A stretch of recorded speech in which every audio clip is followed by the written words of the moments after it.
ప్రార్థన.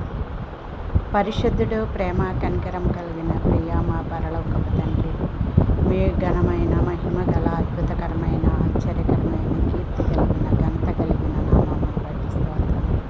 ఇంతవరకు మీ దయగల రెక్కల చాటున మమ్మల్ని భద్రపరిచి సజీవుల లెక్కల్లో ఉంచి నూతన సంవత్సరంలో 6వ నెలలో 3వ తారీఖు వరకు సజీవుల లెక్కల్లో ఉంచిన నా తండ్రి మీకు స్తోత్రములు ప్రభువా.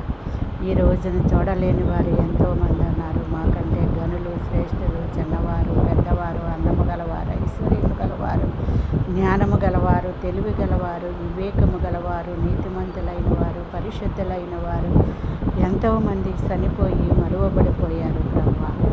మీరిచ్చిన ఉచితమైన కృపను బట్టి, ఆయుష్ను బట్టి, ఆరోగ్యమును బట్టి, స్వస్థతను బట్టి, రాకపోకల్లో కాపుదలను బట్టి, మీరిచ్చిన జీవ వాయువును బట్టి, జీవ జలమును బట్టి, జీవ ఆహారమును బట్టి మేము సజీవ లెక్కల్లో ఉండి మీ పాద సన్నిధిలో కూడుకొని మిమ్మల్ని కీర్తించి, స్తుతించి, ధ్యానించి, ప్రార్థించే కృపనిచ్చిన దేవా మీకు స్తోత్రములయ్యా. మా ఇరుగు పొరుగు వారిని, మా స్నేహితులను, మా శత్రువులను, మా బంధుమిత్రులను, మా రక్త సంబంధికుల్ని, ఈ బూదిగంత నివాసులందరినీ కూడా కాచి కాపాడి మీరు రెక్కల చాటున భద్రపరిచిన మా తండ్రి మీకు స్తోత్రములు.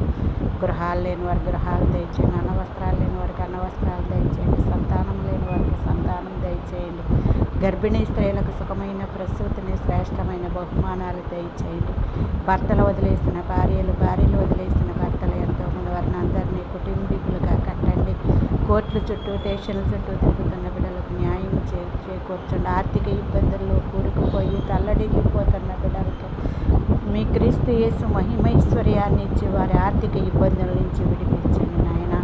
అలనాడు ఇశ్రాయేలు అప్పుల ఊబులో కూరుకుపోయినప్పుడు నెహమ్యా ద్వారాగా ఏ విధముగా ప్రభువా మరి నాయన అప్పుల నుండి విడిపించావు, అలాగే సారేపతి వెధవరాల కుమారుణ్ణి ఆమెను ఏ విధంగా కరువు కాలంలో పోషించావో తండ్రి, అదే రీతిగా నాయన కృంగి కృషించిపోతున్న బిడ్డలందరినీ ముట్టి స్వస్థపరిచి నశించిపోతున్న వారిని రక్షించి, రక్షింపబడిన వారి చుట్టూ కాపుదల కంచె వేయమని నజరేయుడైన యేసు నామంలో ఈ ప్రార్థన మీకు సమర్పించుకొనిచున్నాను పరమ తండ్రి.